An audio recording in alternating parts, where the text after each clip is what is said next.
और अब आपको बताएं कि सेनेट की कायमा कमेटी बराए खजाना के इजलास में 5,000 रुपए के नोट पर पाबंदी लगाने की तजवीज़ पेश कर दी गई है। अवाम कहती है करप्शन समेत दीगर कई वजूहात की वजह से 5,000 रुपए का नोट बंद होना चाहिए। इससे माफिया करप्ट लोग सामने आएंगे।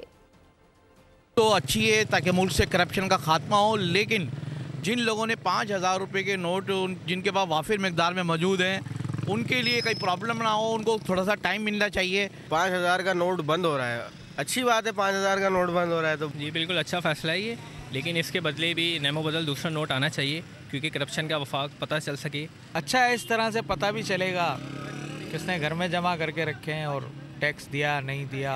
5,000 अगर नोट बंद कर रहे हैं तो इसके मिकदार में इसके ज़रिए कुछ और निकालें, कोई और नोट निकालें, उसके बाद बाकी करप्शन भी सामने आ जाएगी।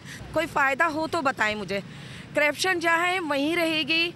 5,000 का करेंसी नोट बंद करेंगे तो उससे जो ब्लैक मनी जो लोगों ने छुपाई होती है उसको वो ऑटोमेटिकली बाहर आएगी। पाबंदी लगनी चाहिए। अच्छा एक कदम है कि जो लोगों ने ब्लैक मनी रखी हुई है अपने घरों पे, ये पाबंदी से मुल्क में जो था लोगों ने ब्लैक मनी छुपाया होता है तो ऐसा ऐसा करके उन्हें वो चेंज कराना पड़ता है स्मॉल करेंसी में। डिवैल्यूएशन ज़बरदस्त इक़दामात हैं, अगर हो जाए तो बेहतर है, आवाम की सहूलत है। आवाम को बतलाना चाहिए कि 5,000 का नोट बंद करेंगे, इसके ये फ़ायदे हासिल होंगे। और इसका मुतबादल क्या है 5,000 के नोट का। सब्सक्राइब करें और बेल दबाएं ताकि कोई खबर रह न जाए।